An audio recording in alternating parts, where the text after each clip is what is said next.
A final push to get world leaders to match rhetoric with action ahead of crucial UN climate talks next month.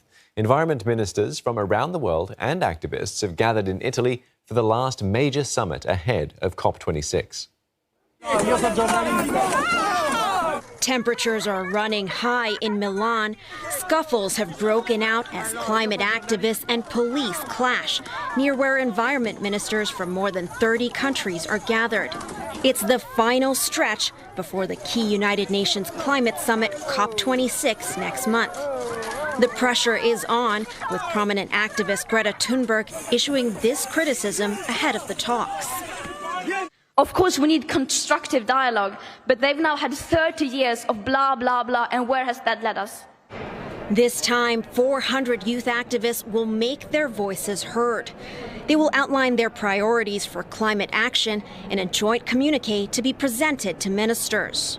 Between now and 2030, let us, open up a coal power plant, let us frack some gas, or let us construct an oil pipeline.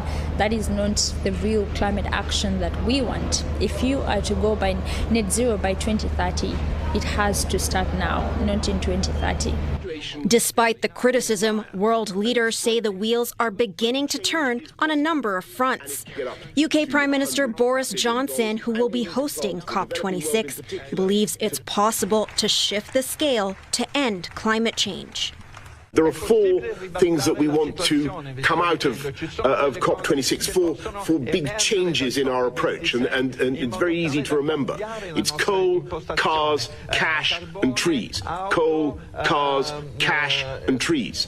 We want to move away, as I've described, we want to move away from using coal as the way we generate electricity. We want to move towards renewable. We want all the countries in the world to move off coal.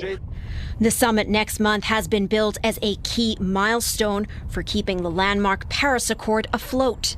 It commits nations to limiting global temperature rises well below 2 degrees Celsius above pre-industrial level through sweeping emissions cuts.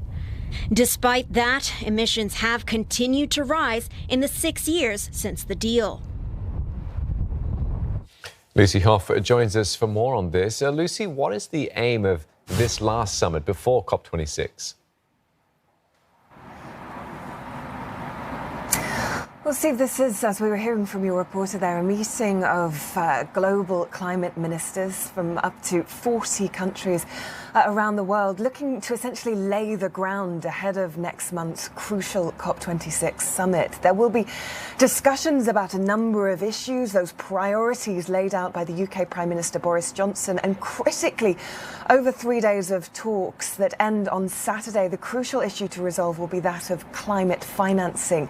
Wealthier nations had made a pledge by the end of 2020 to provide low and middle income countries with $100 billion to ease and help in that transition away from fossil fuels. But there is still a shortage of some 20 billion, and certainly there has been anger from the developing world that that money has failed to materialize in full. So, hearing from Italian Prime Minister Mario Draghi earlier on today, there was a sense that Italy will be leading efforts to try to secure that money. There was also a pledge to ensure that global commitment to limit global warming to 1.5 degrees Celsius is adhered to, be it in the transition away from fossil fuels and the move away from coal power. But as we also know, there has been some progress on a number of areas despite that ongoing issue with climate finance. We have had that crucial commitment from China to cease the construction of new coal-fired power plants overseas. So certainly a sense of some progress, but a lot of work to be done over the coming days.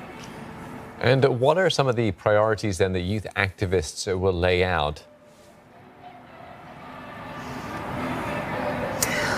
Well, we know that there is a huge presence of youth activists in Milan, and of course some disruption, those scenes of protests on the streets outside of where climate ministers are meeting. We have had that message from Greta Thunberg earlier on this week, criticising a lack of action and too much talk from world leaders who are failing to adhere to the commitments made back in 2015 at the Paris Climate Summit. There has also been a message from one Ugandan climate activist activist Vanessa Nakate, who's been meeting with the Italian Prime Minister, calling urgently for climate justice, for the provision of funding for those communities around the world that are being most affected by climate change. That failure from wealthier nations to commit to that climate financing. So a really strong message from climate activists who are very keen for their voices to be heard. Some of them have even called for the COP26 summit to be postponed because not everyone around the world will be able to be represented because of continued COVID-19 restrictions. So climate activists from the youth movement very keen to have their voices heard, and we know that some of them have been meeting with the Italian Prime Minister earlier on today. All right, many thanks for that. Lucy Hoff in Brussels.